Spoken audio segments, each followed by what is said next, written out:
Hey guys, I want to show you Dmitry Shtok wire gauge chart. Sorry for that. Want to show you how to read it and use it correctly or properly or safely. And what wire you should take for like what component and everything. Anyway, we're gonna jump in this. I just want to show you actually this chart come from powerstream.com. Here we have the chart of powerstream.com.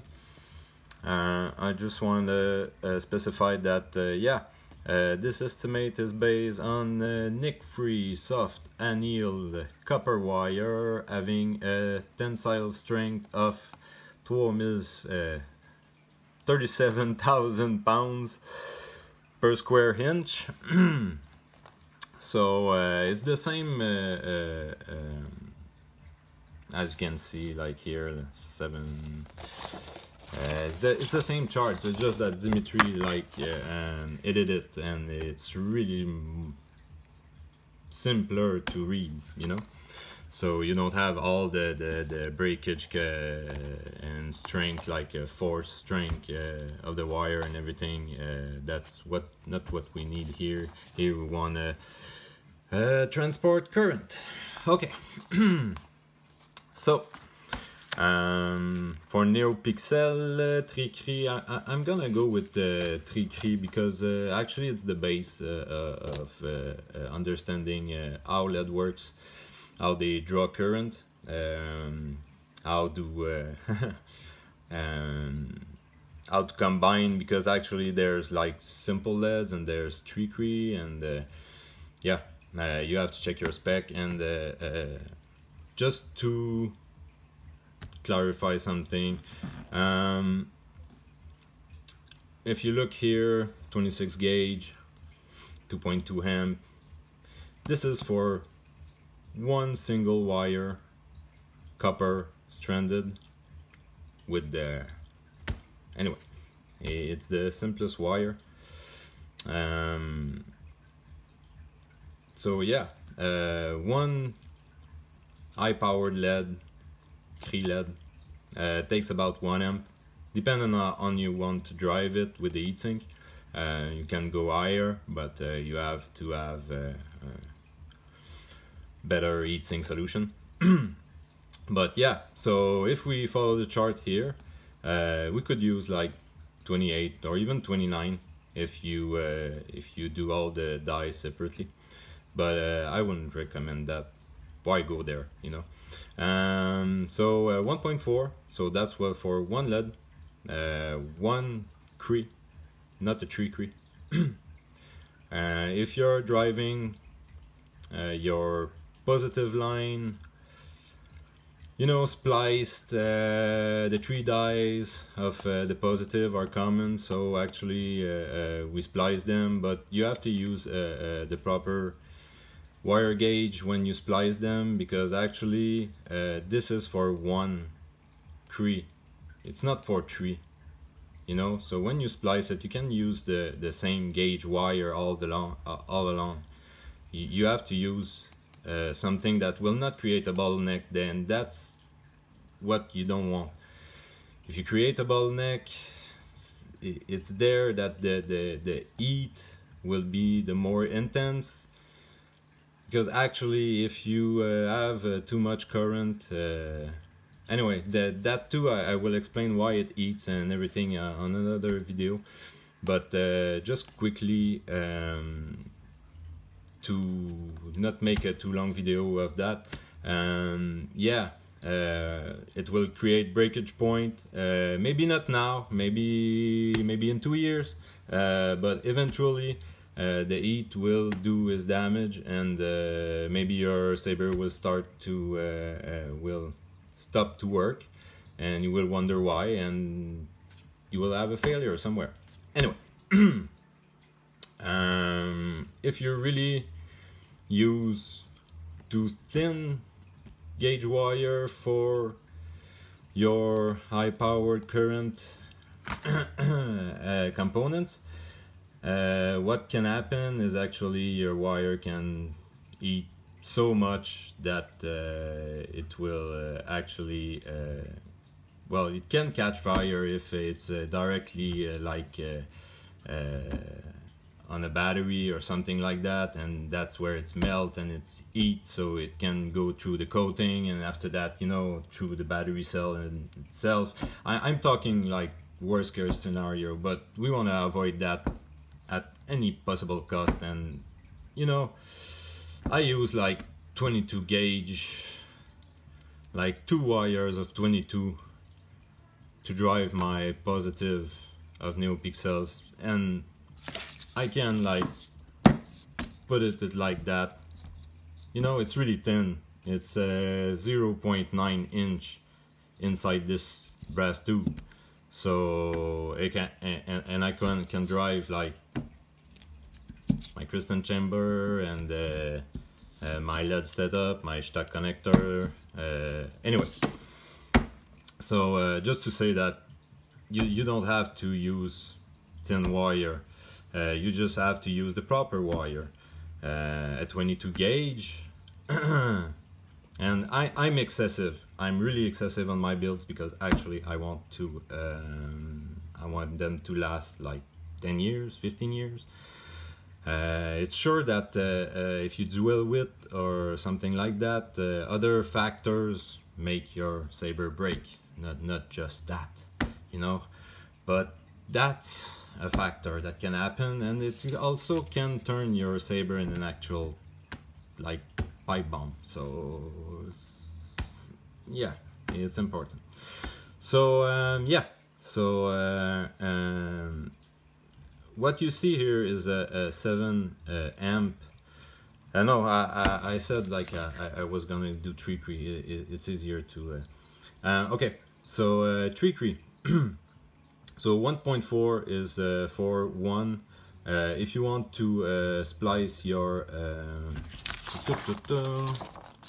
okay, I have a chart of the Profi board. Oh yeah, that explains really well what I want to show you. Okay, the positive line is here. Okay, going to your recharge port.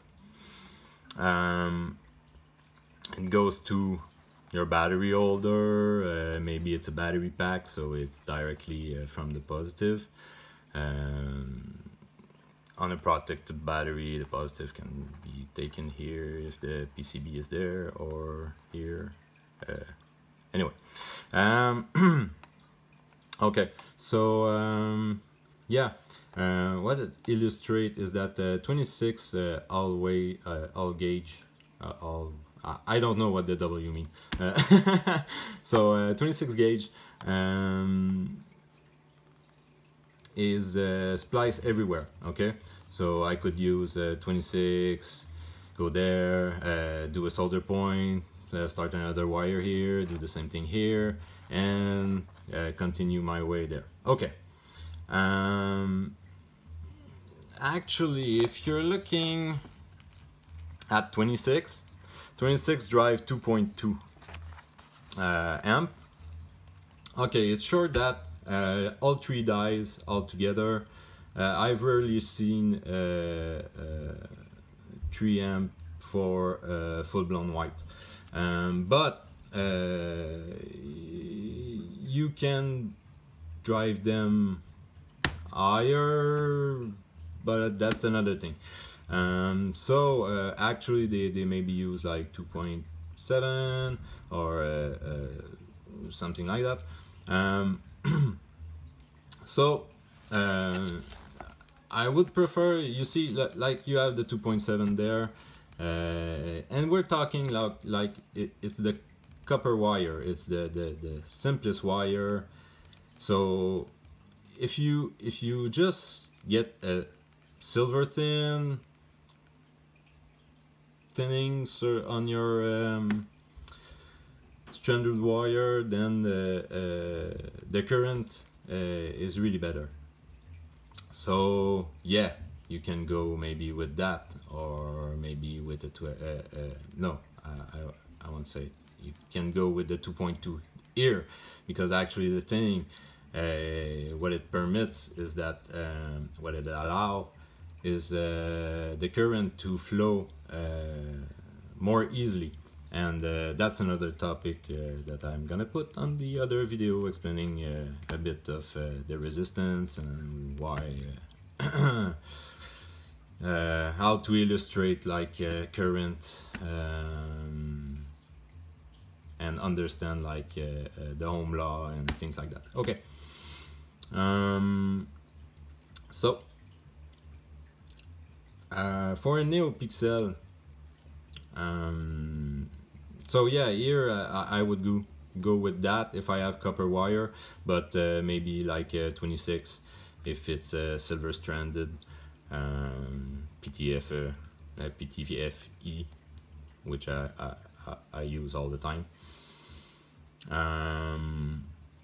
For NeoPixel, actually I use 22 because I want to make sure that I have 14 amps, but it's PTFE silver stranded too, so I must be at 28, maybe up to 20. It's mil spec, so actually mil spec, what means is it's military grade for aircraft and well, electronics that require that kind of amperage.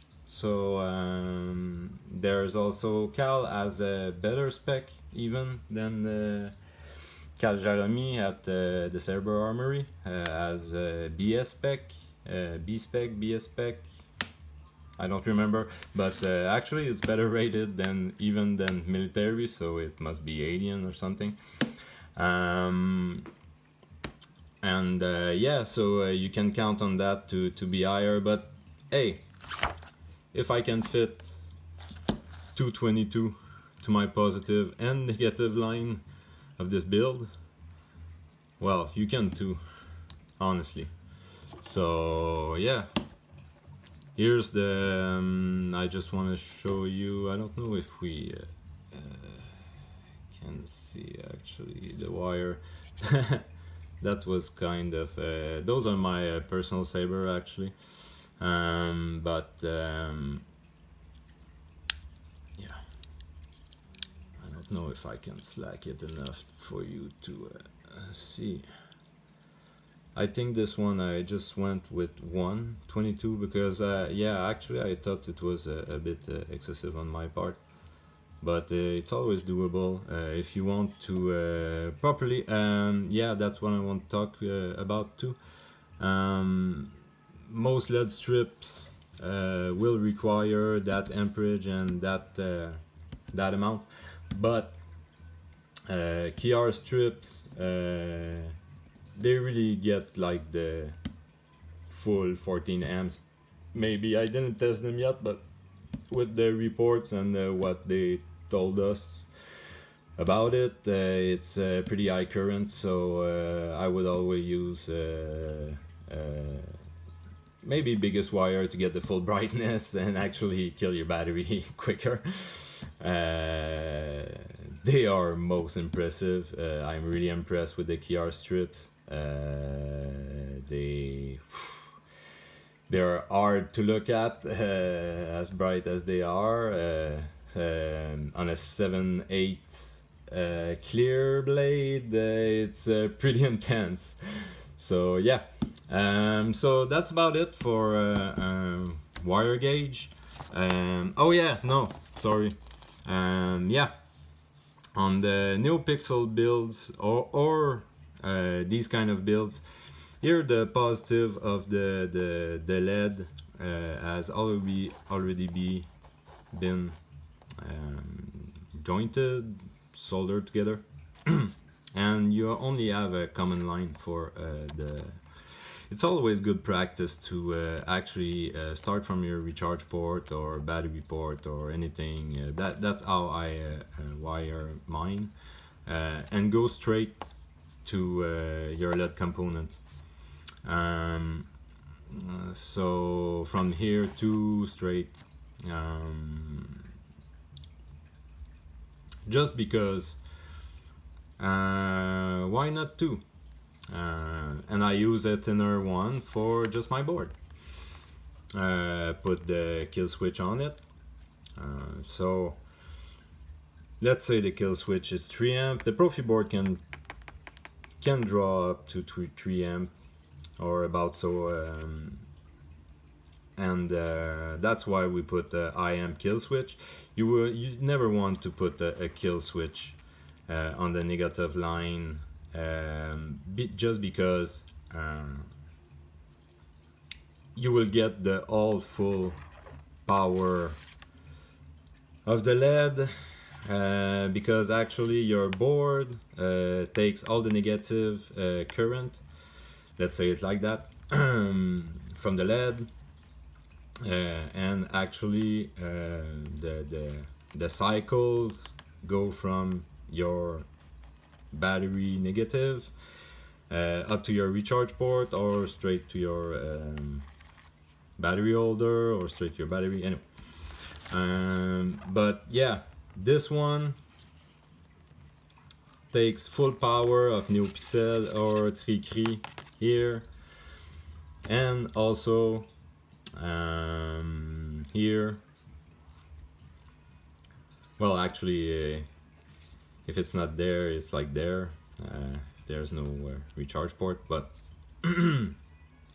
so when you splice, let's say I have connected each of my die with each a wire, each the proper wire, which is like on the chart 1.4. This would be for one die, right? 1.4 amps, more than enough to drive my my die. So 1.4, 1.4, 1.4, they each have a wire at 28. Don't solder another 28 on the 3 of them, you know, because actually if you join them and go to your positive, this here will break over maybe a period of time after having heat quite a bit. Could also be at the source point here or here, because again, it takes all full current of the positive pushing. It's not pushing because this is what sucks. Well, actually, anyway, I won't explain that, but you open the gates and the flow continue. It's a bit like a river, you know, the current, it's the flow.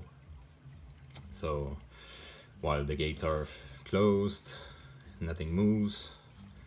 When the gates are open, everything starts back around, and scientifically current flow in the other way from negative to positive, but that's really another thing. So yeah, that's what I want to show you, this and this, and this wire, because actually this wire will get pretty hot. 1.4 amps, 28 gauge, 3 amps coming, 2.7 maybe, 2.6, 2.5, depending on your resistance here. So yeah, keep that in mind, because it can melt here if your actual, because that's not like the real setup. So if it's a battery pack and I don't know, the wires go around it like that, going to my negative, well, if it's not a proper gauge, it could cause like melting here, going through the plastic sleeve, attaining the metal core, having bare wire onto metal core, giving a solder effect, and actually making piercing the battery. Worst case scenario, gas get out, and you know, the rest. Boom. It could happen. It's a possibility. It's a small possibility, but it could still happen. So yeah, and if you don't want to actually have to repair your saber, and I don't know, your brightness is not what you expected or something like that, check your wiring. Maybe there's a bottleneck or something like that. Okay? Thanks, guys. Ciao.